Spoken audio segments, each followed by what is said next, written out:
Howdy, folks. It's Meandering Mike in the Man Cave of Madness. It is the middle of the evening, and we are playing Britannia. We're on turn 7. Yes, this is the special turn where King Arthur arrives. So, the Romano-British barely holding on. Were hit by various Anglo-Saxon forces, particularly the Saxon invasion. Major invasion led by Hengist was quite brutal against the Romano-British forces. The Saxons managed to kill 5 armies of the Saxons. So if we proceed with their turn, they do get their reinforcements of 2 Romano-British cavalry led by Arthur. There is a space that they can come into.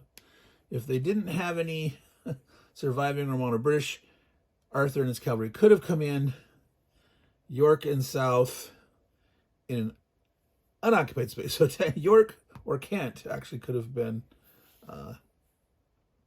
entered with Arthur. The Romano-British actually do have 1 space. They do actually gain 1 population, where they need 3 to regrow the next Romano-British infantry army. We will see. Now, Arthur leaves after this turn. So you don't stick around. And the cavalry go, I think. Are the cavalry converted into infantry, or are they just go bye-bye? Let's see.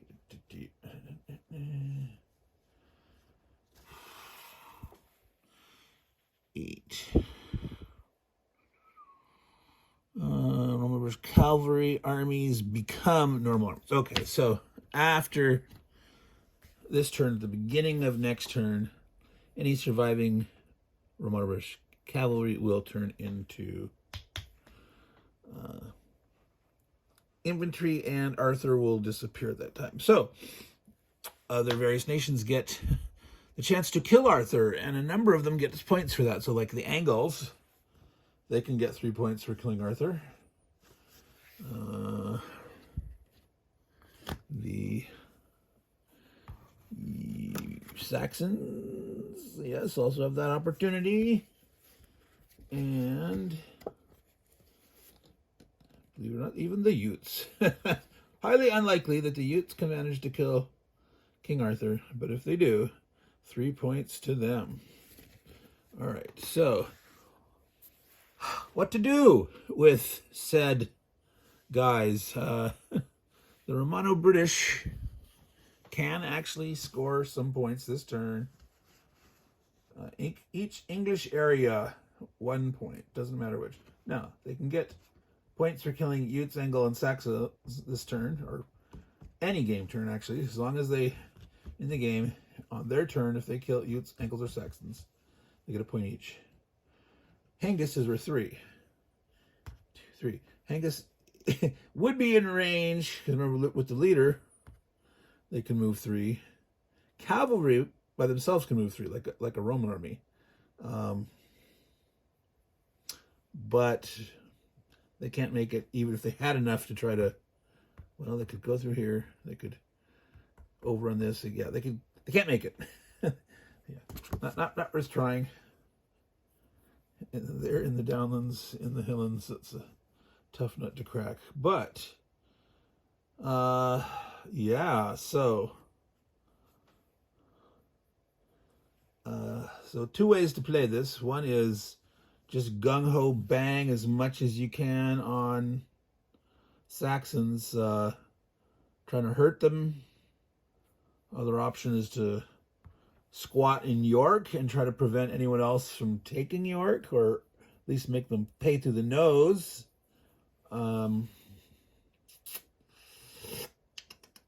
They are going to have to worry about overpopulation, so they can't, like, all 4 go into one territory. Because if they all lived at the end of the turn with only one territory, they could only support 2 armies total, and they would die from overpopulation. So they need to take at least 2 territories. Wow. Yeah.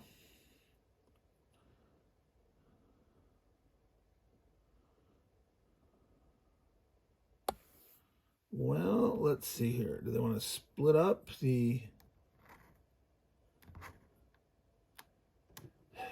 Arthur becomes much more difficult to kill if he stays on his cavalry.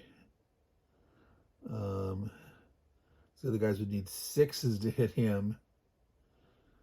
And his cavalry hit back, normally needing a 4, 5, or 6 versus normal arms. With the leader plus, he would hit on a 3 or greater. If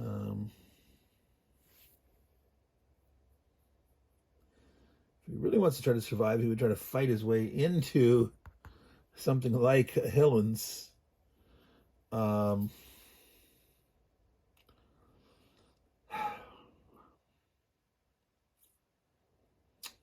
But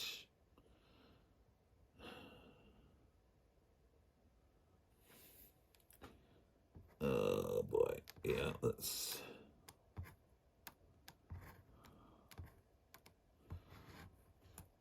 Well, if he does this, he could leave 1 army behind in York and come in here with 3, kill 2 Saxons. That would be worth 2 points to them.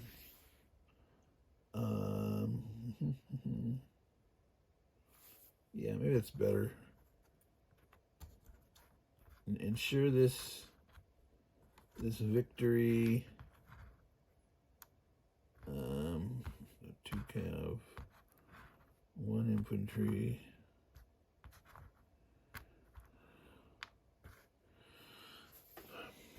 Alrighty, that's what they're gonna do. Let's get this here. Let's move these guys in a bit. This is gonna be harder to zoom out. Come up. You don't need to see the invaders out at sea right now. The Saxons are coming, but all right. So the Romano-British. Let's see here. We'll do it this way. We use a leafy die. Okay, so they got 2 cavalry. They normally hit on a 4, 5, 6 or better, adding 1. 1 infantry, normally needing a 5 or 6, adding 1 is 4, 5 or 6. So 4, 5 or 6, 3, 4, 5, 6. And there's 2 defenders. Now, I can't remember if you have to kill... There's a mix of cavalry and infantry. If you have to kill the... I don't know if it's like the Roman fort, Roman army mix. Do you have to kill... Retreats, Romano-British forts, armies, Romano-British. Where are the combat rules about? Yeah, I mean, the opposing force contains both normal armies and cavalry. Announce the type of unit being attacked before each die roll. That's a pain in the butt. That means you need... It's like roll each die 1 at a time. And that slows the things down.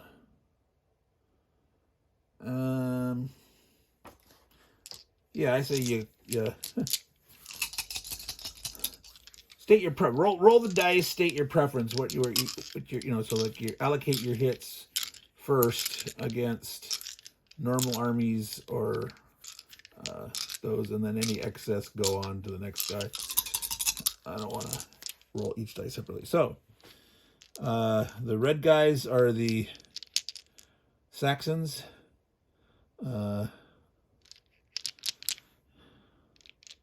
They get points for, well, they don't get any points on their turn. Eventually, the British army, they're gonna go for kills. They're gonna target the infantry first, meaning 5s or 6, twice as much chance going for 5s or 6s.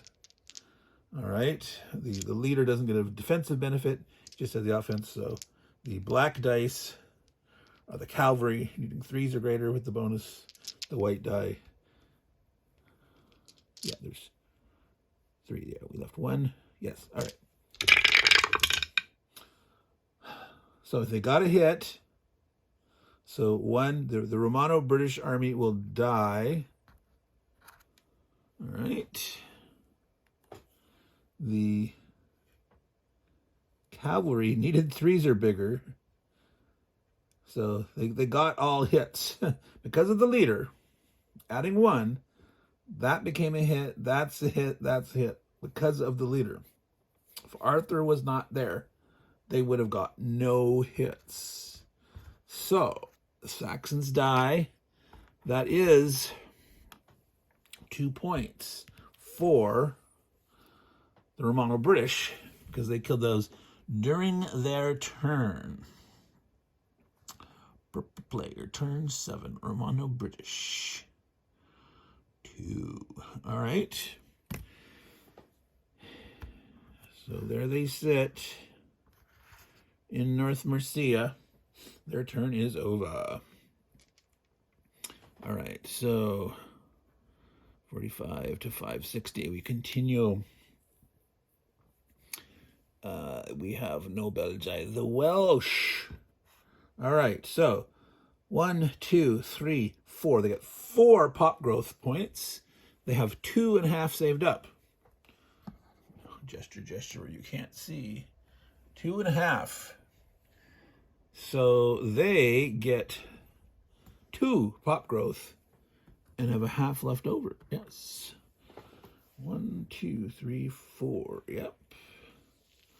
So they are feeling much better. They're not at their maximum, but they are feeling stronger. However, the Irish here are being a pain, and more Irish are coming on. The Welsh have a decent opportunity to score points finally, after having being subjected to the chains and bondage of the Romans. So Powys is worth 2 points by the end of the turn, the end of the whole turn, and each other one in Wales is 1. Anything outside of Wales is a half. So they could take things out here for a half. They certainly, want to maintain what they've got.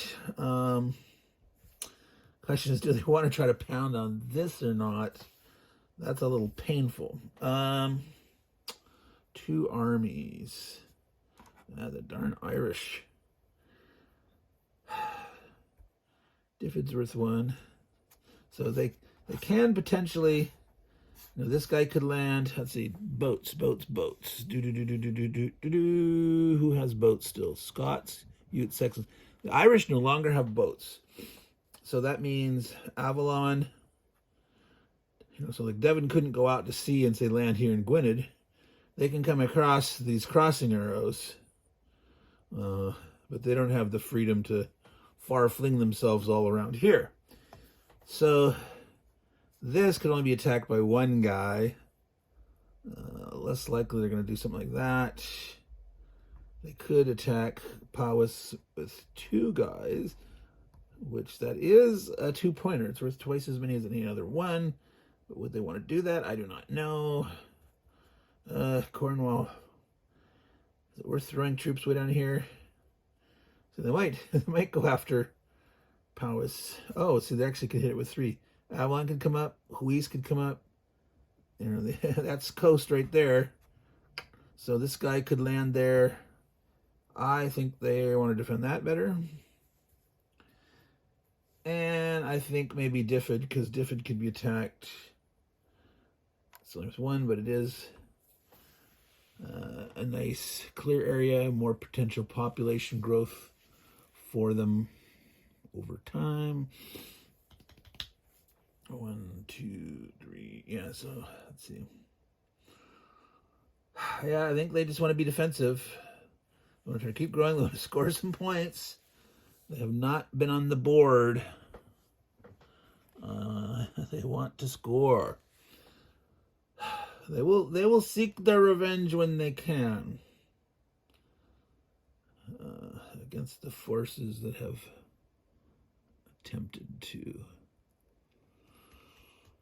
keep them in check. So yeah, they're gonna play defensive. Keep growing. All right. After the Welsh, the Brigantes. All right. So more red powerhouse play. So we got 1, 2, 3 clear. 2 halves for 4 points. The Brigantes have 1 on the board, so they can grow 1 army, and we'll have go up to 2 left over. Brigante army. Here we go. All right, the Brigantes. What is their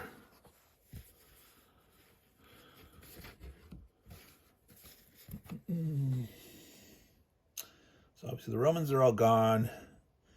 They can attack. Monobaters don't get any points for it. Turn 7 there. Strathclyde 3. Galloway 2 each. No. Galloway is worth 2, but York. I was looking at turn 4 for a second. Bernicia, Cumbria. Dalriada and Dunedin. Yeah.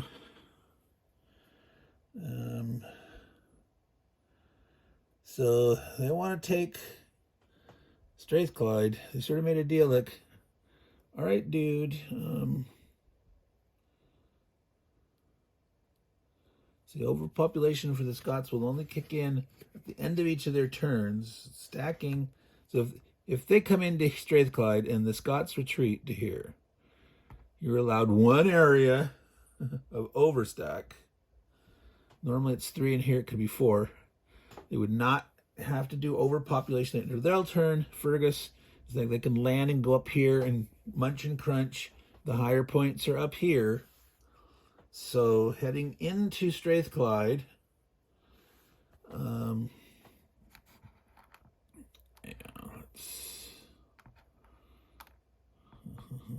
just put it here. All right, so spreading out. They do not score points for Lothian, but they do for Bernicia. Interesting. They want to keep Galloway for certain. They don't want to tempt anybody to pound on that. This Cheshire. Turn 8 and 9, there's a dynamic here between the Welsh potentially wanting to... There's no way they're going to get there on turn 8. I mean, if the Welsh... Yeah, if they booger out and there's... I'm assuming the Angles are probably going to occupy there. The Welsh could potentially grow here in March 2. If they slide some up on turn 8, turn 9, they could make a stab for it. But, so, do they want to get out of Cheshire? Cheshire would just be a 1-pointer. So, Lothian's a 1-pointer. Bernicia is worth 2. So they'd rather have Bernicia than Lothian. They don't want to denude themselves too much. Yeah, I think they can afford to sort of spread out a little bit.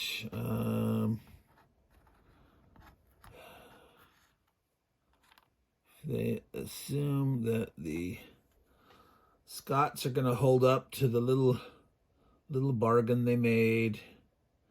Going with 2 to 1. That way, if they miss and the Scot hits, they still have an army left. The Scot can retreat. They can take it. Slide 1 out to here to Bernicia.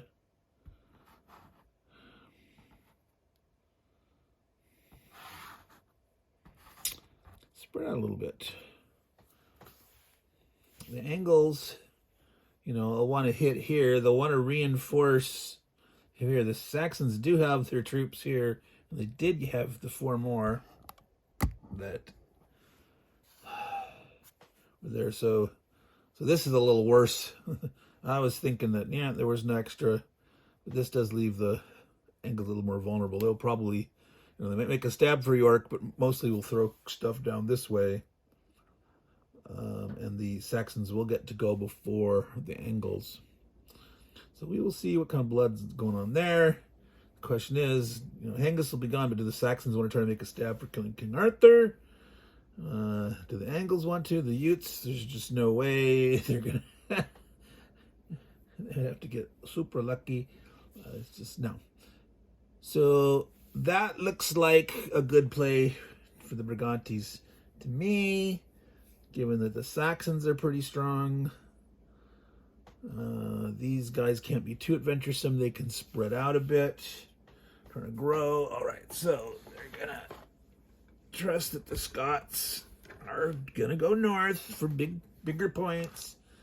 So they're going in with weaker sauce than they probably would normally go into Strathclyde. At least have gone in with 3, but and I could now. Who else could hit Galloway? I believe that's the Scots could land in Galloway. That's like as far south as they can go. But that would just not make big sense for them to do that. Points are up here for them, so we're doing this. All right. So they do get the hit. They kill the Scot. They didn't lose any. They're there. They have their Strathclyde. So as long as no one drives them out, they got good points right there. And some other points there. So that is the Brigantes. Picks. Picks have 4 areas worth a half each. That's 2. They're at 2.5 right now. That puts them 4.5. Subtract 3 is at 1.5. They get to grow an army. Way up here. Grab it off the stack. All right. The Scots are coming. They know the Scots are coming. They've seen the signs. They know they're angered. Okay, it's just 1 point for each area held. They don't really care where they sit right now. They don't get any points for killing anybody. The Romans are gone, so they don't get that anymore. They want to survive. So maybe they leave a little bit in the face of the Scots, or maybe not. What do they do? So again, the Scotties, they're over here. Excuse my arm in the way. If I had an extra side table, that would be nice. I could put some of these cards to where the Scots card. All right. Dalriada, Dunedain, and Skye are all the same. 2 points each. No, here, 2. Each other is just 1. It's got to be Galloway or Lothian North.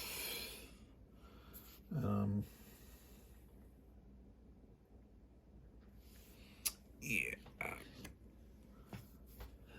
They definitely want all this. Wow.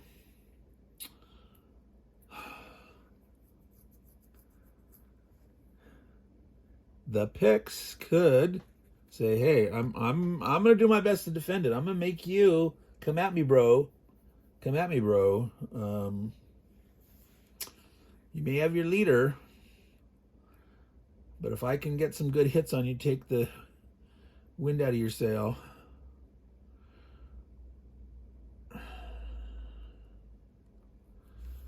Or do they spread out? Saying, nah, don't kill too many of me.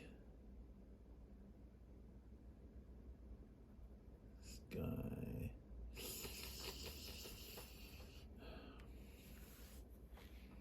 The Picts have been doing their best to fight, and they've been kind of lean. They've been losing stuff. They were picking on the Caledonians early, but they lost some doing that. It slowed them down a bit. The Romans came at them 2 territories deep. They struck back, blah, blah, blah.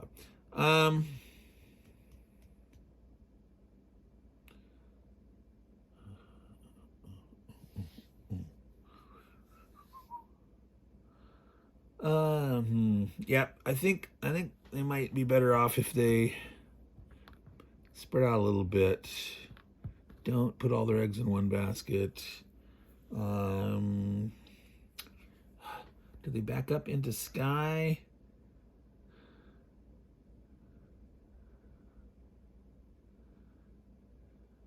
Yeah, maybe they do that. They say, hey, look, you can pick there. If you want to come at me here, you can do it on the second turn, or these guys as an invader.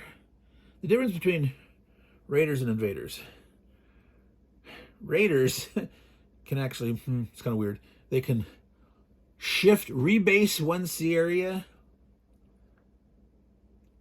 and not raid. So the next turn, they can like raid from there as the base, which could include going one over and attacking. Now the Scots can't go past here, but invading wise, you can invade from here, going 1, 2 in potentially, or you can go 1 and 1 in. That's the same as the raider. They can do those same options, but the raider could shift to here and not do anything.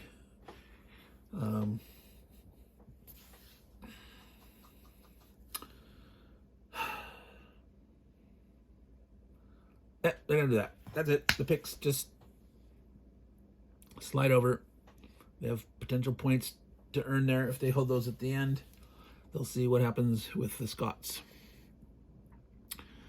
Caledonians. Caledonians have 3 half-point provinces. 1.5, they're at 1. So between us, they do not grow. Yeah, I don't think they want to see what the Scots do. They don't want to weaken themselves too much. They don't want to tempt. Yeah, they don't want to leave anything empty. Because on that second turn of the major invasion, the Scots might throw something into an empty island or something. The Scots do have boats this turn, so anywhere that they're on the coast on that second half of the major invasion, they could go out and land back in, within this area. So potentially if they're in Skye, they could come out and like grab the empty Orkneys or something like that. So I think the Caledonians are just gonna squat like that.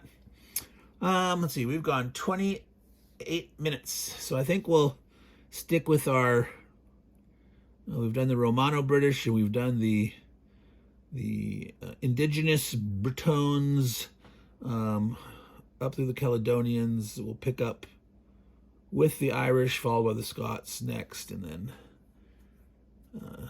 potentially finish them all, or maybe we'll, go up through the Utes, and then the Saxons and Angles might be a separate one. We might do 3 segments for this turn, or 2. We'll see. But it's almost 29 minutes. So, Meandering Mike, Man Came of Madness, Britannia, turn 7. King Arthur did show up. Left that there. He extracted some revenge against the Saxons. They did lose 1 army, but they killed 2, scoring a couple of points for the Romano-British. People could go after Arthur. It would be a costly victory, but someone could get 3 points for trying to kill him off. So all you good folks out there, take care and ciao.